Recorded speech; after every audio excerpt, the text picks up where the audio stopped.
خدا نے آج تک اس قوم کی حالت نہیں بدلی، نہ ہو جس کو خود خیال اپنی حالت بدلنے کا۔ میری قوم کے جوانوں، ایک جملہ سن کر ایک عجیب سی کیفیت پیدا ہو جاتی ہے، دل بے چین و بے قرار ہو جاتا ہے، اور وہ یہ کہ مسلمانوں کا زوال شروع ہو گیا۔ مسلمان قوم زوال پذیر ہو رہی ہے۔ میرے پیارے آقا صلی اللہ تعالی علیہ وسلم کے پیارے دیوانوں، قوموں کے عروج و زوال کے مناظر چشم فلک نے کئی مرتبہ دیکھے۔ تاریخ شاہد ہے، گواہ ہے کہ صدیوں مسلمانوں پر عروج کا دور رہا ہے، بلندی کا دور رہا ہے۔ دنیا کے کونے کونے میں مسلمانوں کے قصیدے پڑھے جا رہے تھے، لیکن پھر آج مسلمانوں کی حالت قابل رحم ہو گئی۔ مسلمانوں کے عروج و زوال کی معرفت رکھنے والے،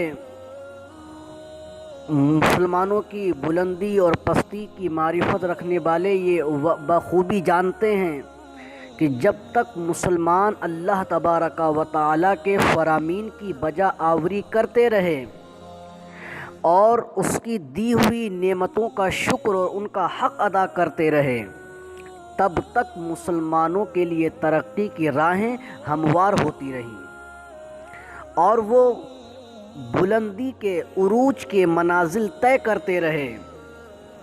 میری قوم کے جوانوں، دنیا کی بڑی سے بڑی طاقتیں انہیں زیر نہ کر سکیں، انہیں نیچا نہ دکھا سکیں، لیکن آج تمام قدرتی وسائل کے باوجود مسلمان دنیا میں ذلیل و خوار ہوتے جا رہے ہیں۔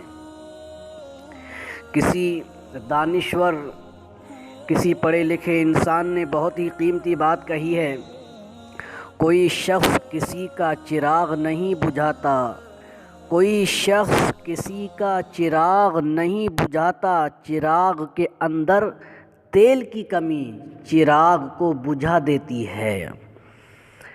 میری قوم کے جوانوں، مسلمانوں کے ساتھ بھی یہی معاملہ پیش آیا کہ انہوں نے اللہ تبارک و تعالیٰ کی عطا کردہ کتاب کی فرامین پر عمل کرنا چھوڑ دیا اور اس دستور حیات کو طاقوں میں سجا کر کے رکھ دیا۔ پھر رفتہ رفتہ اسی کتاب مبین کو حجت بنا کر کے اسلام کے نام پر تفریق کی ایک فضا قائم ہوئی کہ مسلمان ہی مسلمان کا دشمن بن گیا۔ اسی طرح ہماری قوم پر زوال جو ہے شروع ہو گیا۔ ڈاکٹر اقبال اپنے الفاظ میں یوں بیان کر گئے کہ وہ معزز تھے زمانے میں مسلمان ہو کر، اور ہم خوار ہوئے طارق قرآن ہو کر۔ میری قوم کے جوانوں، آج مسلمانوں کا معاملہ، آج علمی اعتبار سے دیکھیے، آج نوجوان، کتنے ہمارے نوجوان ایسے ہیں جو قرآن پاک پڑھے ہوئے نہیں ہیں، جو قرآن پاک سیکھے ہوئے نہیں ہیں۔ آج ہم مسلمان ہونے کا دعویٰ کرتے ہیں، لیکن میری قوم کے جوانوں، کیا ہم نے کبھی اپنے اندر جھانک کر کے دیکھا کہ ہمارے عمل کی پوزیشن کیا ہے؟ ہمارا کردار اور ہمارا اخلاق کتنا گھنونا اور گندا ہو چکا ہے۔ میری قوم کے جوانوں، ایک ہندو پنڈت نے نبی پاک صلی اللہ تعالی علیہ وسلم کی سیرت پر، ان کی زندگی پر ایک خوبصورت کتاب لکھی جس کا نام عرب کا چاند اس نے رکھا۔ اس نے نبی پاک صلی اللہ تعالی علیہ وسلم کی سیرت کو بڑے خوبصورت انداز سے بیان کیا۔ کسی کہنے والے نے کہا، تو نے مسلمانوں کے پیغمبر پر، تو نے مسلمانوں کے نبی پر اتنی خوبصورت کتاب لکھی ہے، اتنی جو ان کی زندگی پر، ان کی سیرت پر اتنی خوبصورت، اتنے اچھے انداز میں جو ہے کتاب لکھی ہے، تو مسلمان کیوں نہیں بن جاتا؟ اس ہندو پنڈت سے کہا کسی نے کہ تو مسلمان کیوں نہیں بن جاتا؟ میری قوم کے جوانوں، یہ ہمارے لیے ایک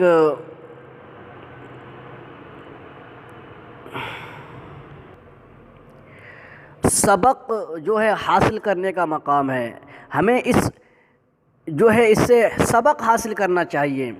کسی نے اس ہندو پنڈت سے کہا کہ تو مسلمان کیوں نہیں بن جاتا؟ تو اس ہندو پنڈت نے جواب دیا تھا، میری قوم کے جوانوں، اس ہندو پنڈت نے جواب دیا تھا، جب میں نبی کی سیرت پر، ان کی زندگی پر یہ کتاب لکھ رہا تھا تو میرے دل نے کئی بار انگڑائی لی کہ تو مسلمان کیوں نہیں بن جاتا، تو اس نبی کا کلمہ پڑھ کر کے مسلمان کیوں نہیں بن جاتا، تو مذہب اسلام قبول کیوں نہیں کر لیتا۔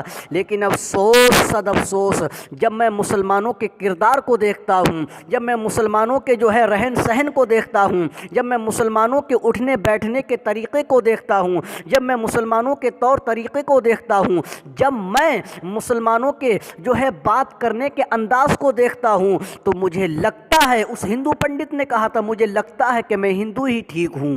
اللہ اکبر۔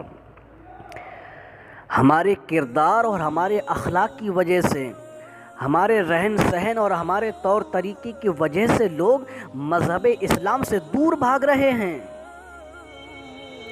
اور ایک زمانہ تھا ہماری میتیں بھی، ہمارے جنازے بھی ایمان کی دولت دیا کرتے تھے۔ میرے پیارے آقا صلی اللہ تعالیٰ علیہ وسلم کے پیارے دیوانوں، میری قوم کے جوانوں، ہمارے بزرگان دین کے جنازوں نے بھی بھٹکے ہوئے لوگوں کو ایمان کی دولت سے سرفراز کیا ہے۔ لیکن آج ہم اس زمین پر، آج ہم زندہ لاش بن کر کے اس زمین پر بوجھ بنے ہوئے ہیں۔ آج ہم شریعت کو چھوڑ کر کے اپنی طبیعت کی زندگی گزار رہے ہیں۔ آج ہمارا شریعت کو چھوڑ کر کے اپنی طبیعت کی زندگی گزارنا، یہ لوگوں کے ایمان لانے میں رکاوٹ بنا ہوا ہے۔ آج ہم چوراہوں پر بیٹھ کر کے ادھر ادھر کی باتیں کرنے میں مشغول رہتے ہیں، ایک دوسرے پر انگشت نمائی کرنے میں مشغول رہتے ہیں۔ لیکن کیا میری قوم کے جوانوں، کبھی ہم نے اپنے اندر جھانک کر کے دیکھا کہ ہمارے عمل کی پوزیشن کیا ہے؟ ہمارے عمل کی پوزیشن کیا ہے؟ کیا ہم نے کبھی اپنے اندر جھانک کر کے دیکھا؟ میرا دعویٰ ہے کہ جو انسان خود اپنی اصلاح کرنے کی کوشش کرے گا، جو خود کا محاسبہ کرے گا، جو خود کو دیکھے گا، وہ کسی دوسرے پر انگشت نمائی کرنے کی کوشش نہیں کرے گا، کسی پر بہتان تراشی کرنے کی کوشش نہیں کرے گا۔ تو مجھے چاہیے، ہم سب کو چاہیے کہ ہم دوسروں پر انگشت نمائی کرنے سے بہتر ہمیں چاہیے کہ ہم خود کی اصلاح کریں، ہم خود کو اہدنا الصراط المستقیم کے راستے پر چلنے کی، اپنے آپ کو چلانے کی کوشش کریں۔ ورنہ یاد رکھنا، نہ سنبھلو گے تو مٹ جاؤ گے اے سنی مسلمانوں، تمہاری داستاں تک بھی نہ ہوگی داستانوں میں۔ ڈاکٹر اقبال نے کہا، یوں تو سید بھی ہو، مرزا بھی ہو، افغان بھی ہو، تم سبھی کچھ ہو، بتاؤ تو مسلمان بھی ہو۔